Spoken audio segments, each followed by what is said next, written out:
এয়া আমাৰ ঢেকিয়াল আদৰ্শ শিল্প গাঁও আৰু বৰভগতি দুলাল মাধৱ।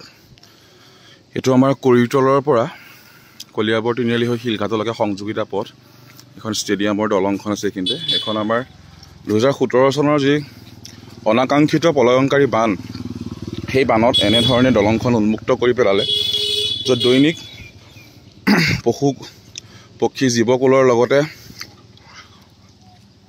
সৰু সৰু কণ কণ ল'ৰা ছোৱালীয়ে ইয়াৰ পৰা বাগৰিৰ পৰা ভয় থাকে। কোনোডাল বাঁহৰ প্ৰটেকশ্যন নাই।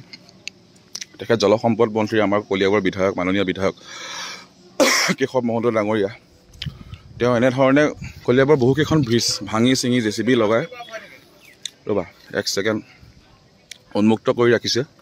গতিকে এই ব্ৰিজসমূহ এনেধৰণে উন্মুক্ত হৈ থাকিলে আমি খুব দুখ পাইছোঁ। গাঁৱলীয়া ৰাইজে কেতিয়াবা নিচাজাতীয় মাদক দ্ৰব্য সেৱন কৰি পেলাই এই ৰাস্তাৰ ওপৰতে এনেকৈ ধৰণৰ গুটখাৰ পেকেট, চিগাৰেটৰ পেকেট, মদৰ বটলৰ এইবিলাক পেলাই দলংখন লেতেৰা কৰিছে। দলঙত পানীটো নায়েই, কলঙত পানীটো নায়েই, মেটেকাৰে ভৰ্তি।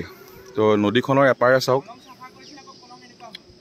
কলং চাফা কৰাৰ আজি কেইদিন হ'ল, চব মাটি ওলাই গ'ল। মাজত চাওক মাটি ওলাই আছে। এইখন কেনেকুৱা ধৰণৰ কলং চাফা কৰিলে। দ্বিতীয়তে নদীখনৰ এপাৰে পকাৰ শিলৰে ডাঙৰ ডাঙৰ বোল্ডাৰ দি গাঁঠি দিছে। এইফালে পকাৰ শিলৰ বোল্ডাৰ দি পেলাই গাঁঠি দিয়া হৈছে, আপোনালোকে দেখা পাইছে দূৰ দূৰণিলৈকে। কিন্তু অন্য হাতেদি এইখন কৈবত্ৰ সম্প্ৰদায়ৰ গাঁও, এইফালে কিন্তু উন্মুক্ত। মানে বানপানী হ'লে এক চাইডে আপোনাৰ পাথৰৰ বোল্ডাৰ দি পেলাই 20 লাখ টকাৰে উন্নয়ন কৰিছে, ভাল পাইছোঁ, আৰু দিয়ক, আৰু হ'ব লাগে। কিন্তু অন্যফালে কিয় উন্মুক্ত হ'লে? দুইফালে হ'ব লাগিছিলে।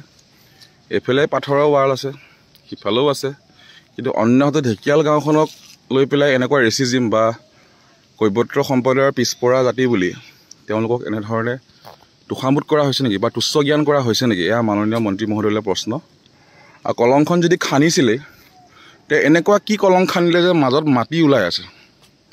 এইটো মানে মেটেকাই ভৰ্তি হৈ গ'ল। তো এইটো খনন কাৰ্যৰ নামত হাজাৰ হাজাৰ কোটি টকা ৰাইজৰ কৰৰ পইচাখিনি আমি ভাবোঁ সঠিকভাৱে ব্যৱহাৰ হোৱা নাই। এয়া ৰাইজে বিচাৰ কৰিব।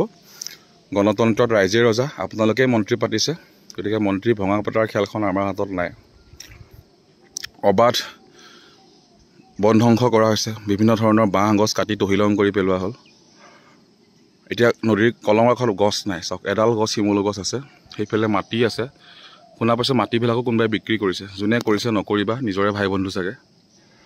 আৰু কলঙৰ কাণবিলাক খান্দি পেলোৱা হৈছে, খান্দি খান্দি মাটিবোৰ বিক্ৰী কৰা হৈছে। এইবিলাক মাটি কোনে বিক্ৰী কৰিছে, আৰু মাটি বিকিবৰ কাৰণে কলংখন খান্দিছেনে নে কলংখনত একচুৱেলি জীৱন্ত কৰাৰ কাৰণে খান্দিছে, এইবিলাক আমি নাজানো। ৰাইজে বিচাৰ কৰিব।